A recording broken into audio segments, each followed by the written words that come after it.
Roll-ups. Let's come into seated with our spine nice and tall, shoulders up, back and down.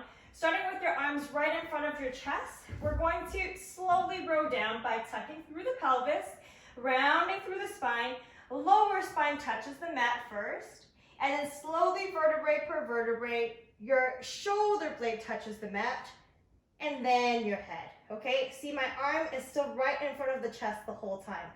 Now inhale to prepare, exhale, tuck your chin towards the chest, rounding through the spine, start peeling off your shoulder blades.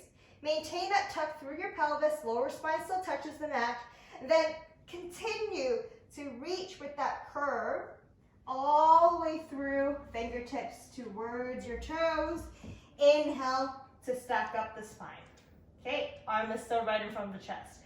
I'm just gonna tone it up a little bit with the full version of this roll up with no stop in between so you can see it in full motion.